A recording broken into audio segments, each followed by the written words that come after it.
The Kremlin's goal is to fracture the Polish society, put additional pressure on Trump administration and to show that this war can spill over. NATO eastern flank is not equipped to deal with that in a cost-efficient way. Trump administration testing the limits from the Russian side.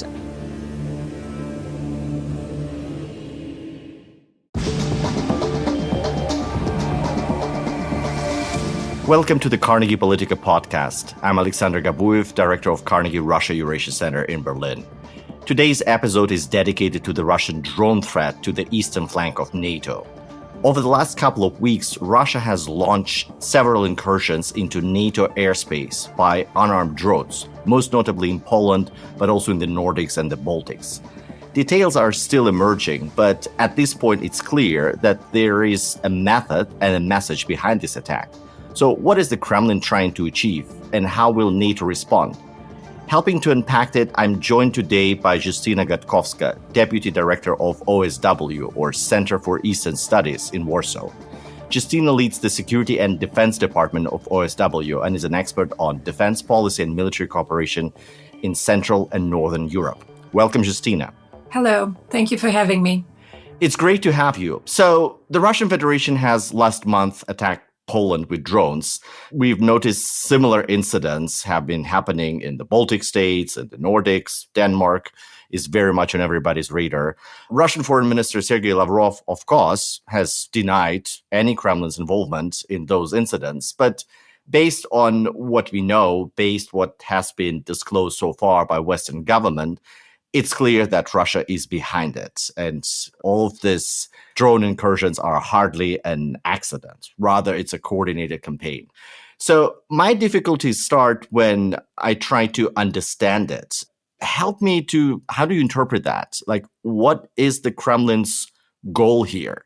And how do you explain the timing? Why now? Yes, well, maybe I will start with the drone incursions in Poland and how we interpret that event back at that time. I think when we look at the three incidents now, Polish, Estonian, and then Danish, I think it gives us a little bit different picture than we previously thought. So when we analyzed the drone incursions into Poland, we thought that it is in the Polish context of the new president's polarized political scene in Poland, and that one of the main aims is to test the Polish reaction to increase divisions in the political elites, in the society, and also to test the Polish defense system, NATO air defense system, how it functions. And of course, to sow divisions among the allies within Europe on how to react to such incidents and in the transatlantic relations. But having in mind the three incidents together with Estonian ones, meaning the Russian fighter jets crossing deliberately the Estonian airspace, and the recent incidents in Denmark with probably civilian drones hindering the airspace in over the Danish airports, I think it gives a pattern, and it's a very good question on what the Russians want to achieve.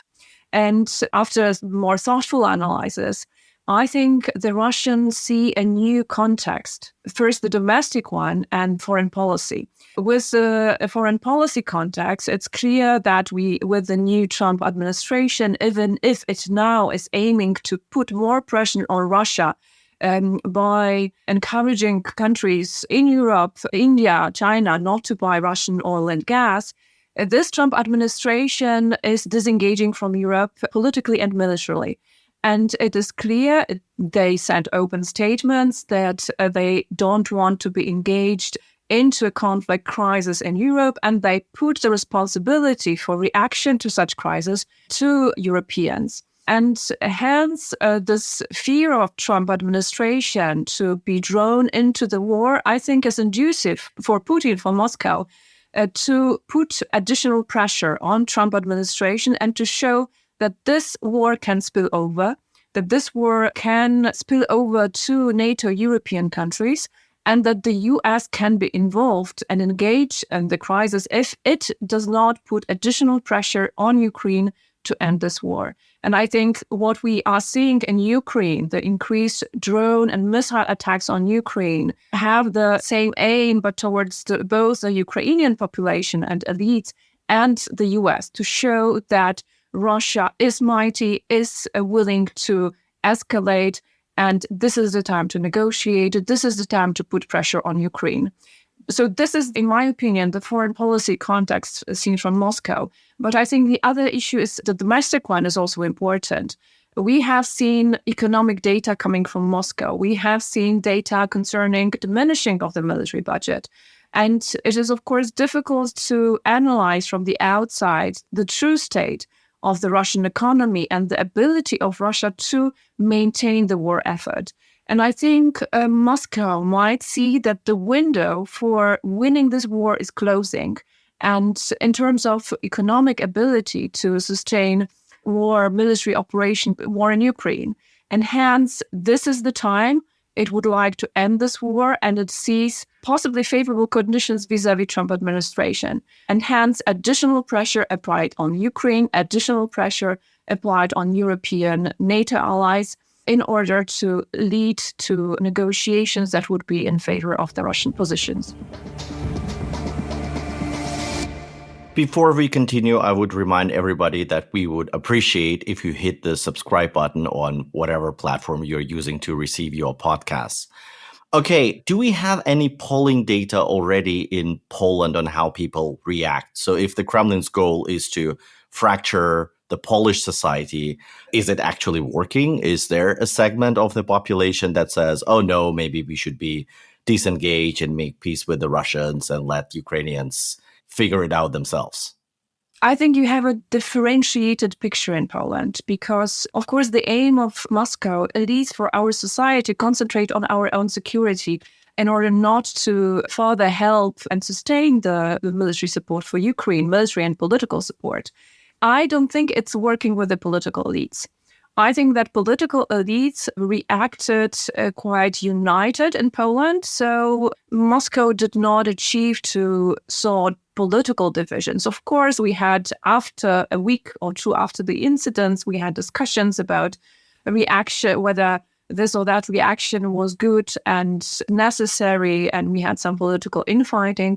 But in principle, the reaction from both political camps in Poland, from the presidential one, meaning the opposition party, towards the government, and the government, was very united. But we saw also a huge wave of disinformation and propaganda campaign that was linked to the military operation, Russian military operation in Poland. And it was activated in the Polish social media at the time the military campaign has started. It was deliberate. It was aimed to to blur the picture, whether these were the Russian drones, whether these were the Ukrainian drones, why the Ukrainians didn't shoot them down, whether Polish armed forces reacted in a good way, whether NATO reacted in a proper manner, whether political elites reacted appropriate to the situation. And this actually had an effect on the discussions and on the stance of the Polish society.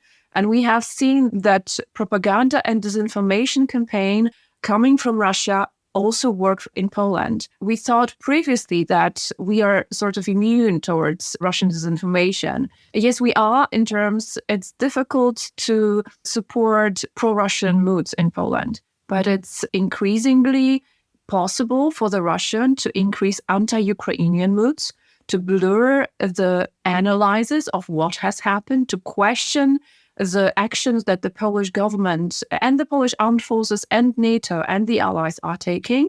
And I think that has an effect. I'm not aware of the public opinion polls in how Polish society assesses incursion, but I think in general, from the talks and discussions with colleagues, with family, from the discussion on the social media, we have seen that this disinformation is working and that Poland, different institutions, also the one I'm heading, had to do its share to counter it. And we actually do that by our work in social media.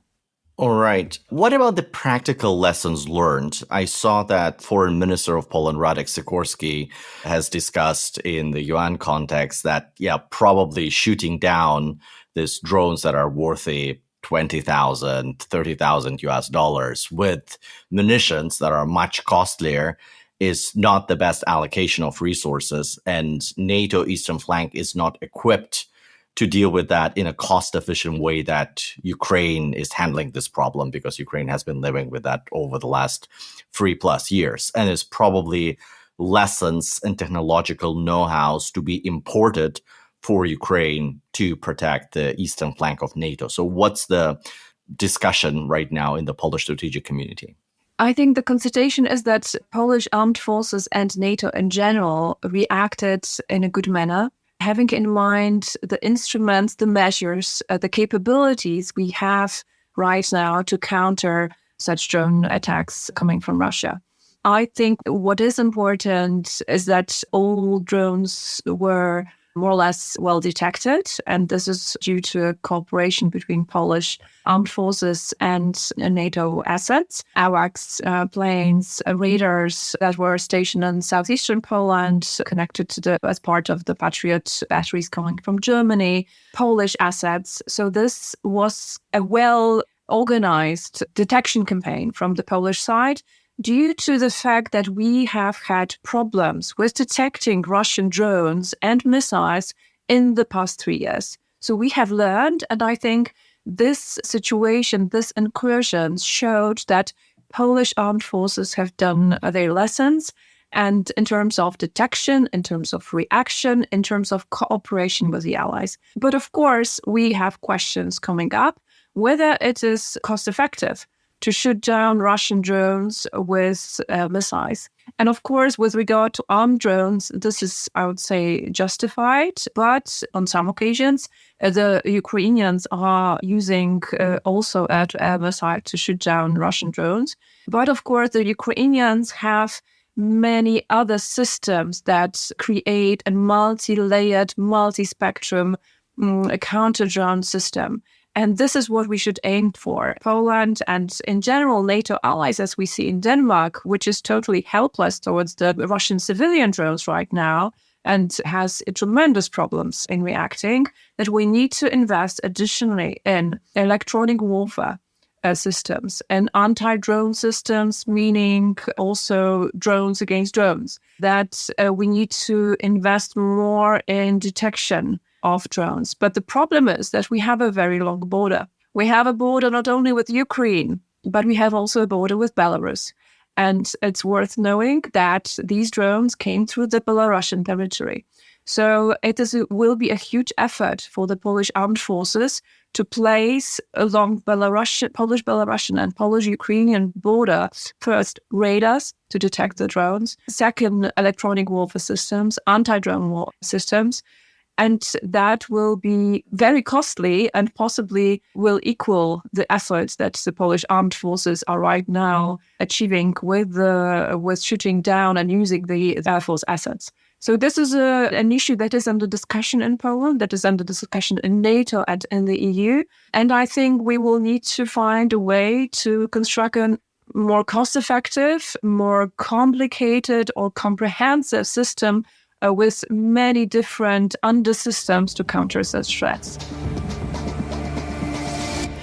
And then obviously this cost comes out of military budgets. And the trade-off is, do we invest into our own security or do we have more resources to support Ukraine? Of course, the Ukrainian argument is very easy. Give us all of this money that we can protect you. But as you rightfully say, countries in east of NATO are exposed to Russia directly. You can launch these drones from Kaliningrad. You can launch them from ships in the Baltic Sea, or you can launch them in Belarus or through Belarusian airspace. So some parts will need to be protected, and Ukraine is not a solution. So what is the debate about this trade-offs? Because to me, it could potentially be one of the driving factors behind the Kremlin's attack, to create exactly those dilemmas for policymakers and leave less resources available to Ukraine. True. As I said in the beginning, Russia aims to make us focus on our own security and not on Ukraine's in terms of political and military engagement. We don't have these discussions yet that it will be on the cost of Ukraine. I think we in Poland are aware that if the war in Ukraine will end to Russia's favor, we will have more problems. And I think there is a general understanding that Russia will go against NATO Eastern Flank countries in such a case. But as I said before, I think that we are entering an even more uncertain period here on the northeastern flank because of these two evolving contexts, this domestic economic one from Russian perspective and the Trump administration and testing the limits from the Russian side and trying to pressure Trump administration to find a solution to the Russian-Ukrainian problem and to European security problem. So we need to be aware, and I think we need to generate this discussion that these more aggressive moves from the Russian side come from inner domestic weakness position and also are aimed to test us, to pressure us. And it's all about Ukraine, and that the farther we support Ukraine, that only through this our security could be enhanced, and Russian failure in Ukraine will allow us to live in a more stable security situation here on the northeastern flank. Then the question is, one of the options that have been on the table since beginning of the full-scale aggression was establishment of a no-fly zone over at least Western Ukraine, so that NATO assets from NATO territory will shoot down Russian missiles and drones flying over Eastern Ukraine. And that covers Lviv and a couple of other large population centers. And yes, there will be debris, so people will get killed by employing active defense. But nevertheless, that will give Ukraine more protection and more economic activity that could be beneficial for the war effort as well. So far, NATO has been reluctant to do that. Have any recent drone incursions into Polish airspace or Russian fighter jets in the Estonian airspace made this option more discussed and more realistic? I think yes. As you rightly mentioned, our Polish foreign minister, Radek Sikorski, talked about it, inserted this issue back into the discussion. We had this discussion also in the past, and then the stance of the allies was quite clear. We would not like to be drawn into the war in Ukraine, but I think there might be a space now for discussion about NATO shooting down Russian drone, Russian missiles already over Ukrainian airspace. I think that will be still limited action if agreed or if discussed at all, meaning only those drones, only those missiles that are heading towards Polish, Romanian airspace. But still, that would be an interesting step in order to show Russia that Russian incursions into NATO airspace have consequences. And these consequences, those that Russia is fearing, because Russia does not want a greater NATO engagement into the war in Ukraine. And that would be a first step to get more involved. And hence, from a political perspective, from a military, I'm not sure whether that would help Ukrainian side so much. But from a political perspective, meaning that that could be a first step for NATO to be more engaged, that I think this is a debate worth having. And I would personally favor such NATO discussion, as I assume our foreign minister does. There is also an argument that good defense requires offense, requires an offensive option. And you cannot establish deterrence if you only exercise a defensive posture. So you need to show the Russians that you have capabilities to pay them with their own currency. Of course, from the Russian viewpoint, that's exactly what's happening with Ukrainian long-range strikes. The Russians say, oh, wait a minute, like these drones we know are produced in NATO countries, like some of the production facilities are located in Poland, Czech Republic, and so on. There is big technological sharing, and they're paid for by Western governments, Norway, Denmark, like the Danish model is called Danish model of supporting Ukraine for a reason. And then everything what we are experiencing with disrupting of air traffic in Moscow and other cities and the attacks against refineries are basically a way for NATO to launch a proxy war against us. So we are giving you the taste of your own would be the Russian argument, though they don't say it that way, right? They create this ambiguity. So do you think that Poland and other countries should consider this offensive option of their own, or it's enough what Ukraine is doing, and actually the response could be we pool more resources into Ukrainian offensive program since they are at war with you. This is a self-defense, absolutely just internationally legal self-defense effort, but we don't want to escalate things on our own with you, Russia. I think this is a very valid question and debate that we should have, how to reinstate deterrence below the threshold of Article 5. And I think we have a debate about that in Poland. I suppose this debate is also behind closed doors in NATO. And it's clear from my perspective that defensive measures are not enough. And Russia, even if we will increase the NATO presence on the northeastern flank, that might not help to deter Russian moves and actions. And hence, what is needed then to reinstate deterrence, to punish Russia for such military actions under the thresholds of Article 5. And from my perspective, there are a few ways that we can go. First one, further economic sanctions put for such incursions. Then we have also the option you talked about, meaning more support for Ukraine and for Ukrainian offensive capabilities to target Russian drone plants, airfields, and other strategic critical infrastructure and parts of the arms industry. And I think this is the way we should go. And that, I think, would be most profitable and most easy way to go and most effective way to go. And of course, we have a debate on shooting down Russian, not only Russian drones, but Russian fighter jets in order to stipulate an example for Russia not to test us further.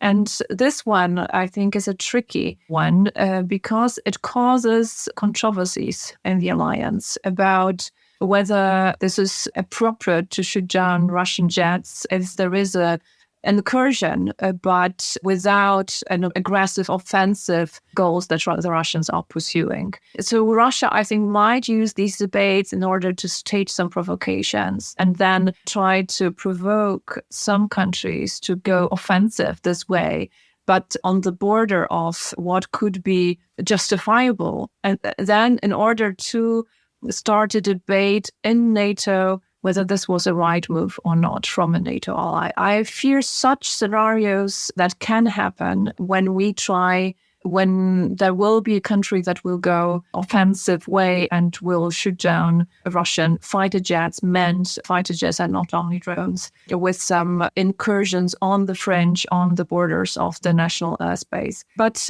definitely, I suppose NATO is prepared and will be prepared to go against Russian military objects, fighter jets, drones, or whatever, if they cross aggressively the airspace and will enter into the NATO territory. So this is out of the question. I think what will be tricky, that will be such cases like in Estonia, when a nation will decide, and then that might cause some discussions and controversies in NATO.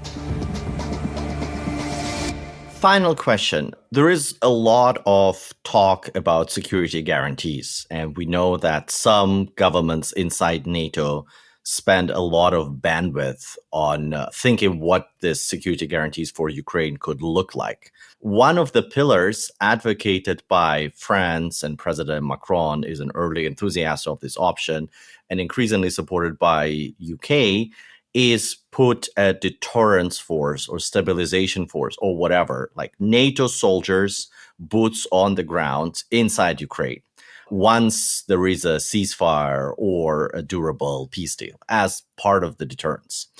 And it's interesting to me that when I travel to capitals in the eastern flank, like we are recording this conversation in Warsaw, but similar attitude in Finland and in many Baltic countries that are on the eastern flank, that have all of this horrible history of coexisting next to Russia or being incorporated into Russia, and are the first on the line if Vladimir Putin one day wakes up and decides to test Article 5.